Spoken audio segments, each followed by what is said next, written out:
Hai, welcome to Artocles. Sesuai dengan permintaan yang banyak, kasus kali ini menuju ke negara Filipina dan lumayan menyedihkan. Bagaimana sebuah perjuangan untuk mendapat keadilan sepertinya susah didapat, yang membuat adik kakak berikut malahan jadi main hakim sendiri. Padahal usia keduanya sudah hampir 70 tahun. Segera akan kita bahas lebih dalam. Sebelum dilanjutkan, dukung dulu channel ini dengan mencet tombol subscribe dan juga dinyalain notifikasinya. Supaya lain kali kalau misalnya saya upload sesuatu yang seru, kamu jadi orang pertama yang tahu.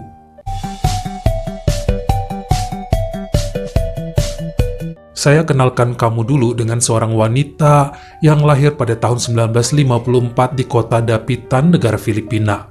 Namanya Paula Cabrera. Marganya tersebut didapat dari sang suami yang dulu bekerja pada Departemen Olahraga di kantor pemerintahan kota Davao. Walau sudah lama ditinggalkan suaminya, namun Paula sangat semangat menjalani hidup. Dia punya dua anak yang sama-sama sudah pindah ke Hong Kong sejak tahun 1995 untuk mencari pekerjaan.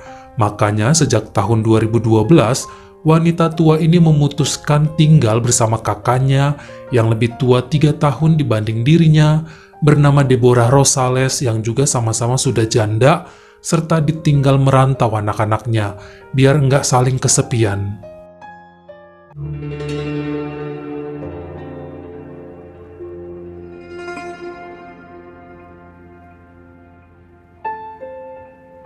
Sang kakak udah punya banyak penyakit termasuk asam urat ya. Sementara Paula walau sudah tua, namun tetap sehat karena selalu olahraga jogging. Mereka berdua rajin masak dan untungnya masih sama-sama mendapatkan uang pensiun dari kantor suaminya. Anak-anaknya juga rajin ngirim duit setiap bulan, jadi keuangan aman lah. Pada tahun 2015, anak dari putri bungsu Paula, cucunya yang bernama Ellen Lee Kwong, datang mengunjunginya dari Hong Kong. Sepertinya dia juga berniat kuliah kuliner di Davao. Ternyata dirinya menyukai tempat itu dibandingkan negara kelahirannya. Makanya atas restu kedua orang tuanya, Ellen Lee pun berkuliah di Institut Kuliner Internasional dan menjadi teman bagi kedua neneknya, Paula dan Deborah. Tentu saja, oma-oma ini senang banget ya bisa ada teman baru di rumah. Apalagi gadis itu suka mempraktekkan keahlian memasaknya untuk dinikmati bersama. Makin seru pokoknya. Sampai kemudian Ellen Lee diwisuda pada tahun 2019 dan mulai bekerja pada sebuah perusahaan roti di Davao City. Dia nggak mau balik ke Hong Kong karena memiliki pacar di negara Filipina. Seorang pria bernama Edward Panaligan yang kerja di perusahaan aksesoris mobil. Bahkan hubungan mereka semakin akrab dan berniat untuk menikah sesegera mungkin.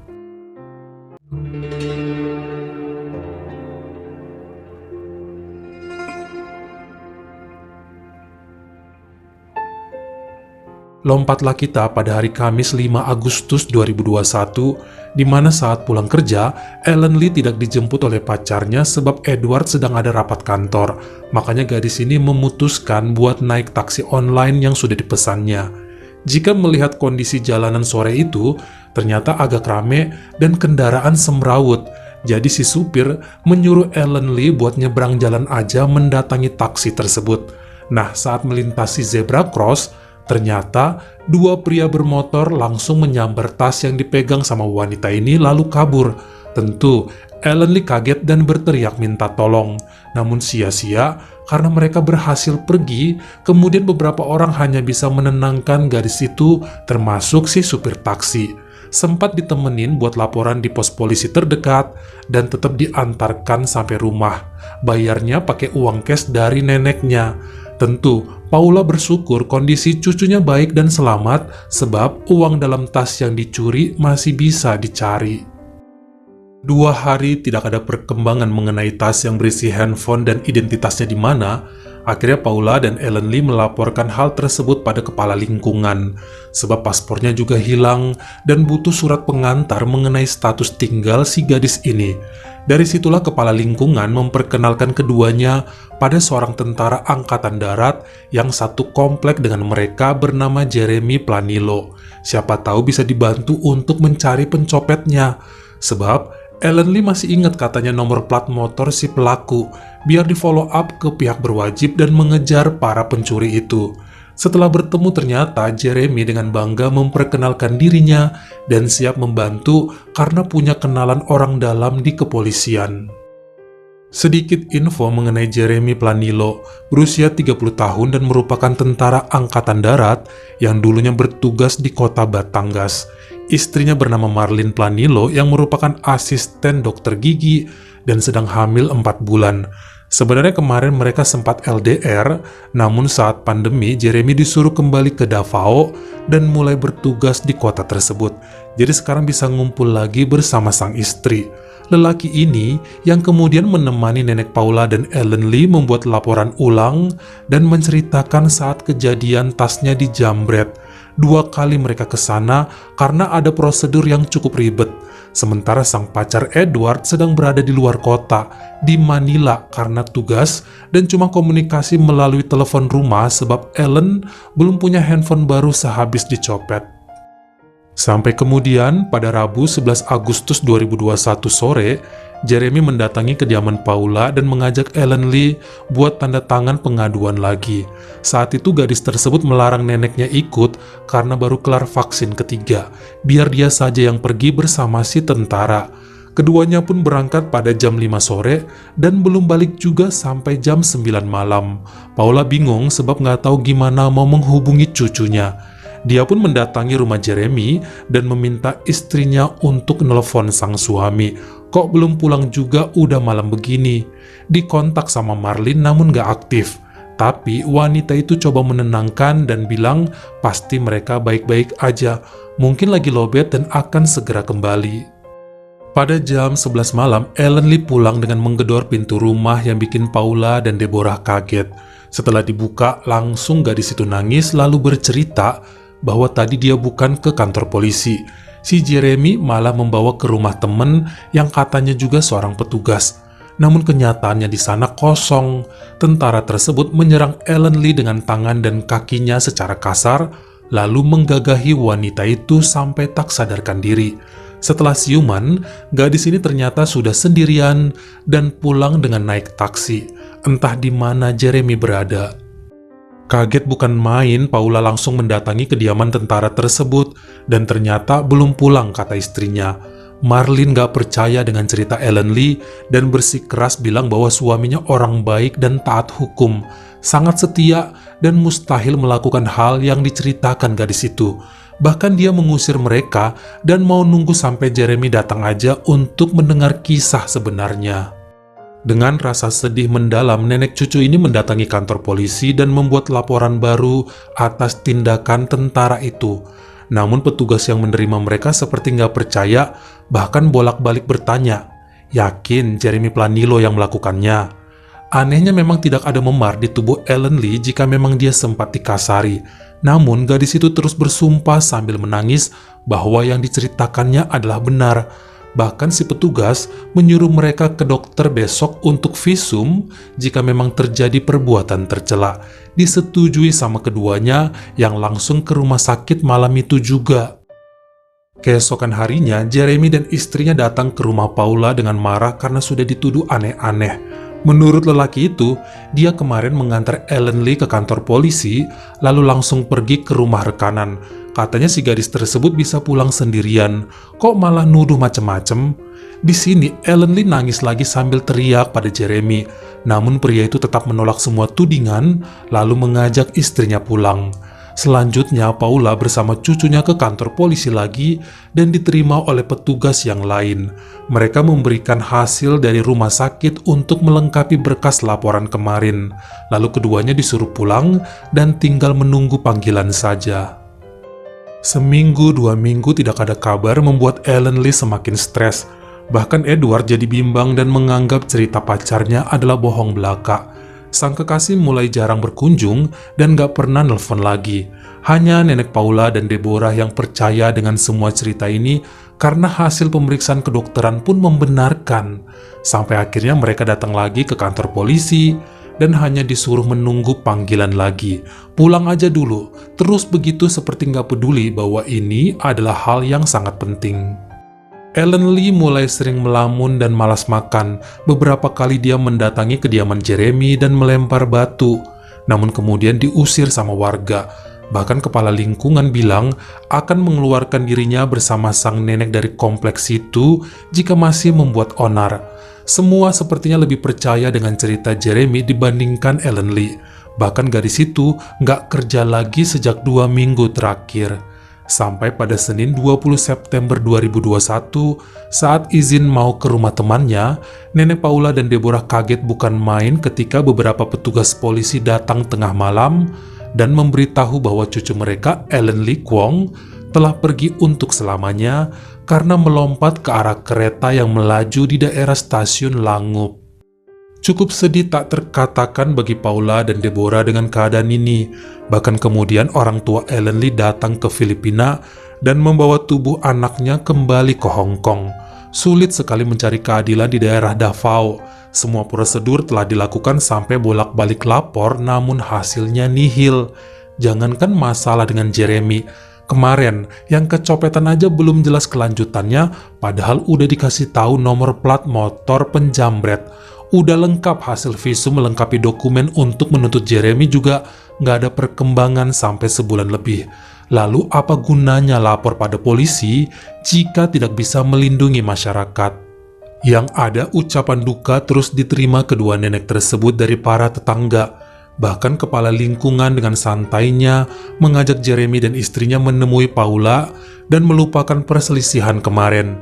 Bilangnya peristiwa ini dijadikan momen untuk bisa merenung, harus saling damai satu sama lain di komplek tersebut, serta tidak membuka luka lama yang ada. Mau gak mau Nenek Paula mengiyakan saja, walaupun hatinya suka panas jika mendengar bisikan tetangga yang bilang Ellen Lee punya gangguan pada mentalnya, sehingga nuduh Jeremy aneh-aneh, lalu menghilangkan nyawa sendiri. 2 bulan berlalu hidup dalam kesedihan dan belum bisa menerima kepergian Ellen Lee. Paula dan Deborah mendapat undangan untuk acara syukuran kehamilan Marlin yang memasuki bulan ke-8, supaya bayinya kelak selamat dan terlahir sehat. Disinilah kedua nenek tersebut merencanakan hal untuk membalas apa yang mereka sudah pikirkan dari kemarin. Sampai pada hari Sabtu 20 November 2021, upacara selamatan kehamilan pun diadakan siang harinya. Paula dan Deborah juga datang, serta berbaur dengan tamu lainnya. Jam 7 malam udah selesai, namun masih ada ngobrol-ngobrol dan beres-beres sampai tengah malam. Saat itu Marlin diajak ke rumah orang tuanya karena besok ada ritual lagi. Sementara tinggallah Jeremy sendirian di rumah karena pria tersebut besok dinas pagi. Sekitar jam 2 dini hari, jadi udah masuk ke tanggal 21 November 2021, Nenek Paula dan kakaknya yang ternyata telah bersembunyi di gudang belakang selama 12 jam, keluar dan melihat Jeremy yang tertidur di sofa ruang tamu. Dengan pisau yang sudah dipersiapkan, kedua wanita ini menghabisi tentara tersebut tanpa perlawanan. Jeremy menghembuskan nafas terakhir di usianya yang ke-31 tahun. Setelahnya, baik Paula dan Deborah menuju ke kantor polisi serta mengakui perbuatan mereka.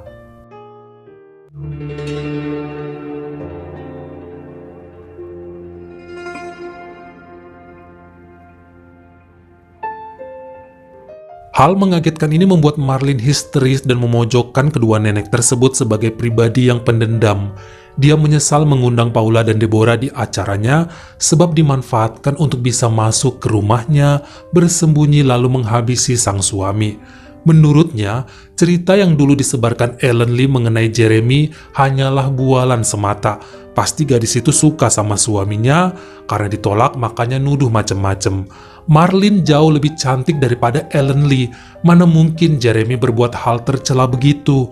Lagi pula dia kan abdi negara, ngerti hukum, jadi segala tuduhan yang diberi cumalah kehaluan dua nenek tersebut dan cucunya, kata Marlin.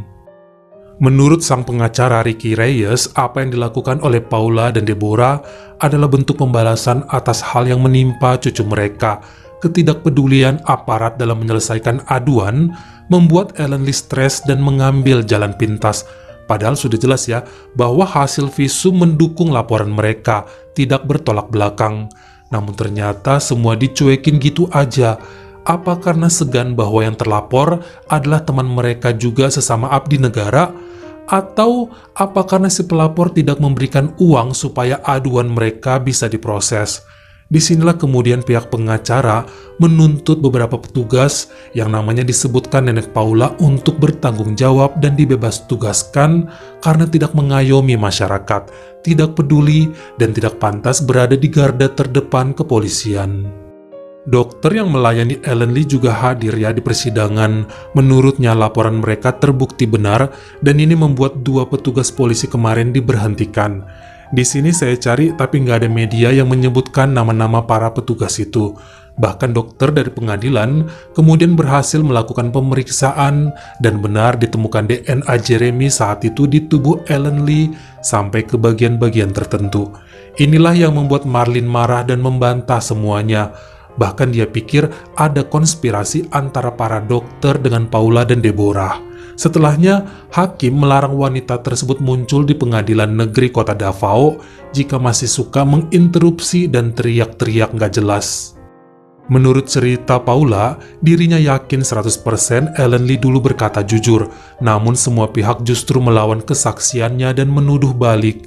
Para tetangga menyudutkan cucunya yang dibilang punya masalah sama mentalnya, sama kejiwaannya. Bahkan sang pacar Edward meninggalkan begitu saja tanpa mau mendukung.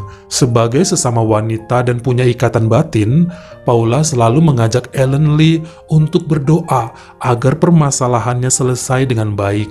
Namun cucunya buntu pikiran dan melakukan hal di luar dugaan. Makanya dendam makin besar pada Jeremy sampai kapanpun akan terus dikejar. Dia juga sebenarnya nggak mau ya melibatkan sang kakak, namun Deborah maksa ikut. Takutnya lelaki itu melawan dan Paula kalah. Jadi keduanya komit bersatu pasti lebih kuat sampai berhasil menghabisi Jeremy Planillo. Pada hasil keputusannya di Auditorium Benigno Aquino pengadilan tersebut per hari Kamis 19 Mei 2022, akhirnya hakim tetap menyatakan bahwa Paula Cabrera dan kakaknya Deborah Rosales bersalah atas penghilangan nyawa orang lain beserta konspirasinya. Mereka berdua dituntut kejahatan tingkat 1 dan dihukum masing-masing 20 tahun penjara. Namun mengingat keduanya berusia 67 dan 70 tahun, maka hanya akan menjalani 5 tahun kurungan, lalu masuk dalam pusat pemeliharaan orang lanjut usia yang berada di kota Manila.